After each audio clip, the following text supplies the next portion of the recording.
The trial of Paul Ferris has provided a fascinating and terrifying insight into the Glasgow underworld of the 1990s. The court had allegations of gangland power struggles, contract killings and revenge. The police now fear that violence in the East End of Glasgow will flare up again, and that many of the people who gave evidence in the trial could find their lives at risk.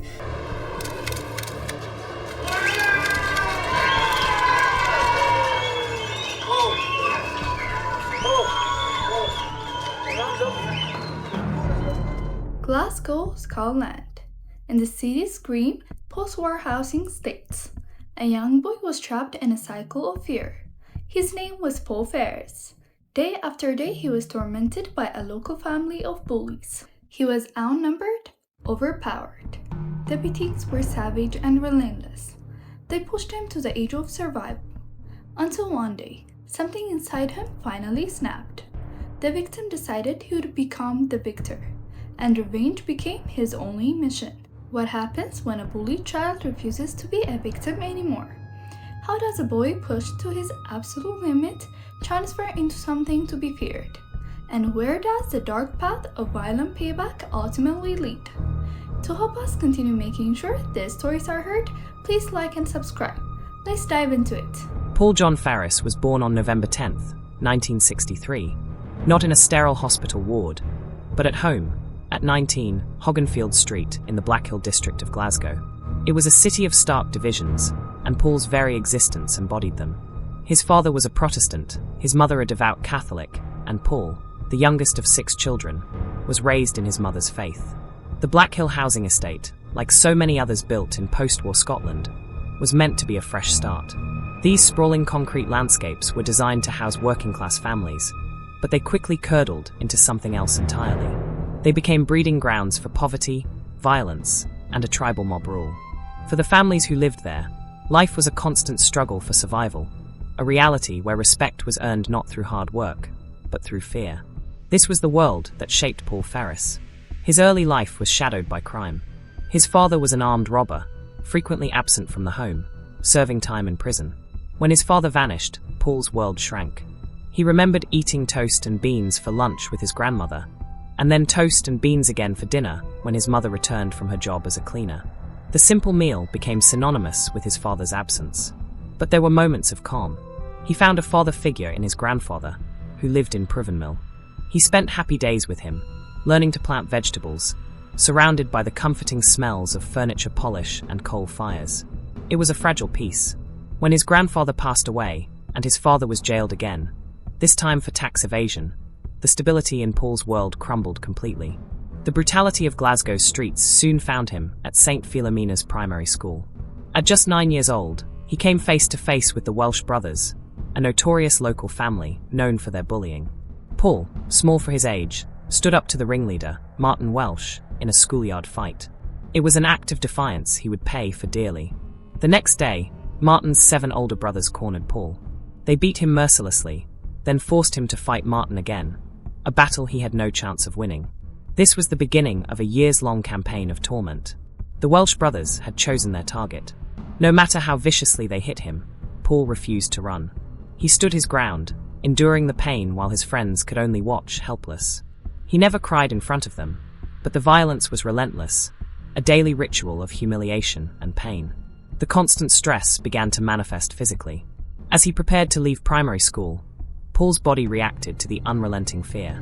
He developed a severe case of psoriasis, a painful skin condition. His skin, like his nerves, was breaking down under the pressure. The anxiety of facing the older Welsh brothers in secondary school pushed him to a breaking point. He was hospitalized for a full year, his body wrapped in bandages from head to toe, smeared in creams that felt as degrading as any punch. He was a tough kid on the outside, but inside, he felt humiliated and broken. When he finally arrived at St. Roche's secondary school, he felt like half a person. His skin was covered in weeping sores. He avoided gym class, football, and swimming, ashamed of the body he saw in the mirror. He spent summers in long sleeves, hiding his arms. The psoriasis was a physical manifestation of the psychological scars being etched into his brain. The standoff with the Welsh brothers continued. They couldn't understand how the skinny, 13-year-old Paul Ferris never backed down. One day, their cruelty reached a new peak. The brothers demanded money from Paul and his friends. Paul, as always, refused. What followed was one of their most savage assaults. Armed with a hammer, they set upon him as his friends watched in horror. But then, something strange happened. Through the blood and the pain, Paul started to laugh. It was a hysterical, uncontrollable sound that unnerved his attackers. They had expected tears and submission, but instead, they were met with laughter. The more they hit him, the harder he laughed. Their confidence wavered, replaced by confusion and a rising sense of fear. Eventually, they stopped, walking away shaken by Paul's passive defiance. When he stumbled away, drenched in blood, a grin was on his face. For Paul, it was more than just survival, it was a turning point. He made a vow that day, a promise to his friend and to himself. No matter how long it took, he would get his revenge on every single one of the Welsh brothers. They had tried to break him with violence, but they had failed. Now, they were faced with a boy who laughed in the face of their brutality, a boy who refused to be crushed. Their solution was final. They decided to eliminate the threat they couldn't control. Word spread through Black Hill that a boy was hanging from a tree in the local cemetery. A crowd rushed to the scene to find a semi-conscious Paul Ferris, dangling from a noose. He was cut down, barely alive. Many dismissed it as a prank gone wrong, but those who knew the truth understood. This was no accident.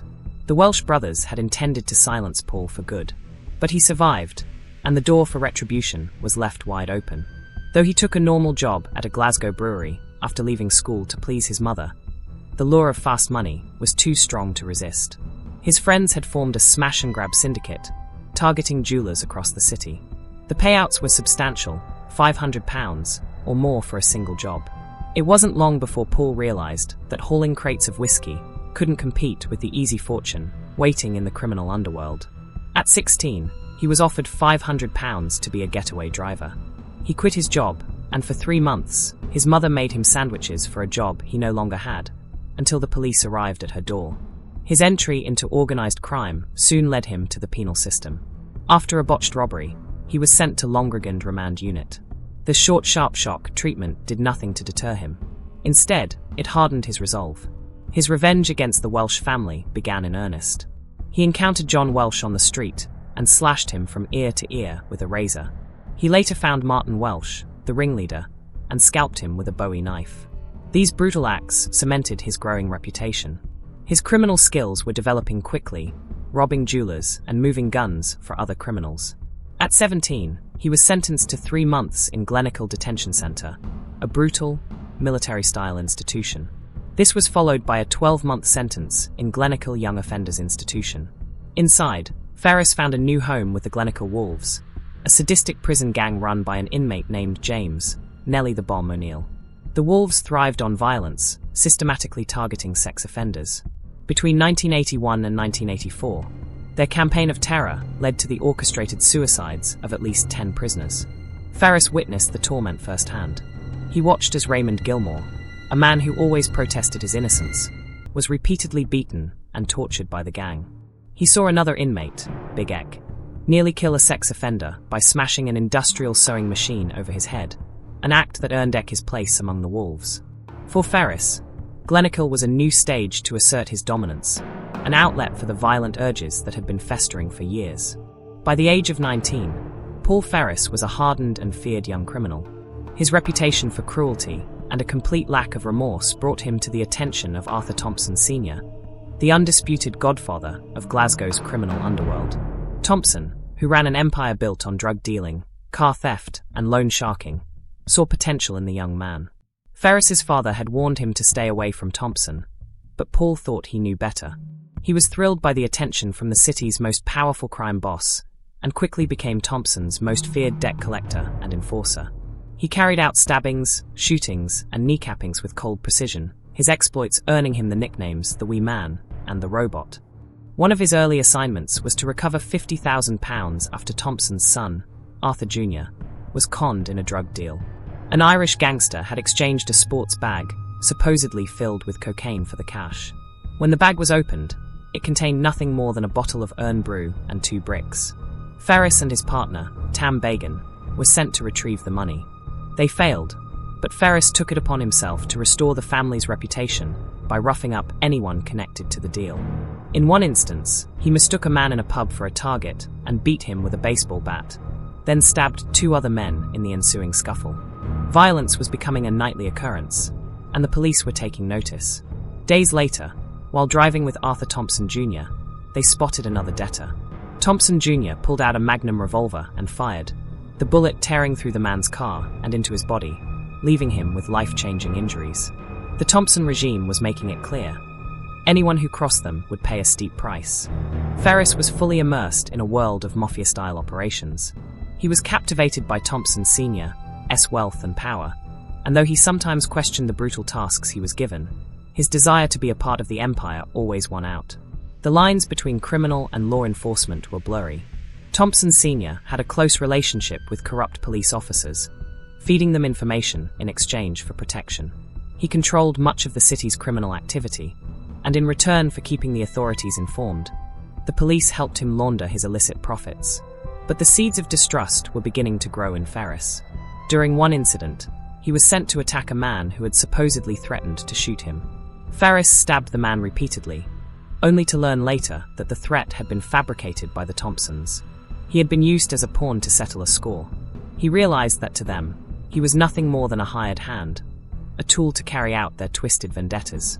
The relationship soured further after Arthur Thompson Jr. was arrested following a police chase. Convinced that a senior detective had tampered with evidence, the Thompsons plotted to kill the officer. They asked Ferris to park a car rigged with explosives downtown, planning for the detective to be blown up when he opened the boot. Ferris was deeply unsettled by the request. The final break came in the winter of 1984. Wanted in connection with over a dozen murders, the 21-year-old Ferris accepted what he thought was an offer of sanctuary at a Thompson family holiday home in Rothsay. That evening, as he settled in with his heavily pregnant partner, the property was swarmed by police. Helicopters circled overhead. They found a bag of heroin, a bundle of used banknotes, and a cache of weapons in the flat. Ferris was convinced that Arthur Thompson Jr. had set him up. He never worked for the Thompsons again. He was sentenced to 18 months for possession of offensive weapons, and during his trial, Arthur Thompson Sr. appeared as a prosecution witness against him. The betrayal was complete. After his release, Ferris returned to a city simmering with tension. In May 1990, Arthur Thompson Sr. claimed that Ferris had repeatedly tried to run him over. A year later, on August 17, 1991, Arthur "Fatboy" Thompson Jr. was dead. He had been gunned down outside the family home, shot 3 times in a professional hit. The final bullet pierced his anus, the ultimate insult known as the Glasgow send-off. Ferris was immediately arrested and charged with the murder. The case became one of the most high-profile trials in Scottish legal history. On the day of Fatboy's funeral, a grim message was delivered. The lifeless bodies of 2 of Ferris's closest friends, Bobby Glover and Joe "Bananas" Hanlon, were discovered slumped in a car. They had been executed in the same manner as Thompson Jr. It was widely believed that Ferris had pulled the trigger on Fatboy, with Glover and Hanlon by his side, and this was the Underworld's brutal retribution. But Ferris was out of reach, already locked up in Barley prison. He later said he cried uncontrollably when he heard the news, but he was no doubt grateful for the 4 prison walls that had saved his life. The trial was a spectacle. It lasted 54 days, involved over 300 witnesses, and cost £4 million, making it the longest and most expensive trial Scotland had ever seen. Ferris was charged with the murder of Thompson Jr., the attempted murder of his father, drug trafficking, and a host of other serious crimes. Despite the mountain of charges and the intense media scrutiny, he was acquitted of everything. The verdict sent shockwaves through the city. Paul Ferris had taken on Glasgow's ruling crime family and won. His freedom, however, set the stage for one of Britain's longest-running gangland feuds. Arthur Thompson Sr. died of a heart attack in 1993, leaving a power vacuum in the city's underworld. His crime empire was up for grabs, and the 2 main contenders for the crown were Paul Ferris and his old associate, Tam, the licensee McGraw. McGraw was a major criminal figure who had remarkably escaped conviction for over 20 years, earning him his nickname. The underworld believed he was a police informant, afforded a degree of immunity in exchange for information. While Ferris was serving a sentence for gun running in 1988, McGraw had allegedly taken control of Glasgow's multi-million-pound drug empire. Ferris, who believed McGraw had a hand in the murders of his friends Bobby Glover and Joe Hanlon, was now his sworn enemy. In January 2002, Ferris was released from prison after serving 7 years of a 10-year sentence for gun running. The sentence had come after a 2-year surveillance operation by MI5 and Special Branch, which ended with his arrest in London with a cache of Mckay 10 submachine guns and explosives. While inside, he had co-authored his first book, The Ferris Conspiracy, with his former social worker Mckay. Upon his release, the Underworld braced itself. The stage was set for a final confrontation. The war began on September 24, 2002, when one of McGraw's henchmen, Gordon Ross, was fatally stabbed in his own territory. Shortly after, another of McGraw's associates, a brutal hitman named Billy, the Iceman Mckay, was stabbed to death in the middle of a packed family pub. Diners witnessed a savage, personal attack. Mckay was stabbed in the eyes and throat. Though the pub was full, few witnesses came forward, and the CCTV was reportedly broken. The violence continued. 2 more McGraw associates, John McCartney and Craig Devlin, were shot in the genitals and thighs at the Royal Oak pub. Miraculously, they survived. Days later, the pub, a known underworld headquarters, was burned to the ground. In May of 2002, Ferris and McGraw themselves had a public confrontation, a knife fight less than a mile from McGraw's home. Ferris was wounded and briefly sent back to prison for breaching parole. The feud raged on, a brutal war of attrition fought on the streets of Glasgow. Eventually, Paul Ferris stepped away from the violence. He reinvented himself as a legitimate businessman, author, and public speaker. His security company, Frontline Security, was mired in controversy, but his books became bestsellers. In 2013, his life was turned into the film The Wee Man. The man who had been one of the most feared figures in Scotland was now a celebrity, sharing his story as a cautionary tale. The gangland figures who once wanted him dead were now either retired or in their graves. His great rival, Tam McGraw, died not from an assassin's bullet, but from choking on a piece of toast in 2007. Paul Ferris had survived. He had outlasted them all. Recent research offers a compelling lens through which to view a life like Paul Ferris's. A 2024 paper in the British Journal of Criminology titled Killing Time: The Role of Boredom in Glasgow Gangs suggests a surprising driver behind gang violence. The study moves beyond traditional explanations like poverty or family breakdown. Instead, it focuses on the psychological weight of boredom. For young men in deprived urban areas with limited opportunities, life can become a stretch of empty, meaningless hours. This profound boredom creates an intense need for stimulation, status, and excitement. Crime with its adrenaline and fast money becomes an incredibly attractive solution. It is a way to kill time in the most literal sense. The researchers found that this search for excitement often escalates. Petty crimes are a starting point, but the need for higher status and more intense experiences push these young men toward greater risks and more severe violence. The hours of idleness become a breeding ground for brutal competition. This framework maps directly onto Paul Ferris' early life. He had a legitimate job at a brewery, but the long repetitive hours couldn't compete with the lure of the underworld. The promise of £500 for a single job was not just about the money, it was about the thrill. It was a way to fill the void. His rapid descent from getaway driver to feared enforcer reflects the paper's findings, as the need for status and stimulation pushed him deeper into our world of escalating violence. Thanks for listening, and see you next time on another episode.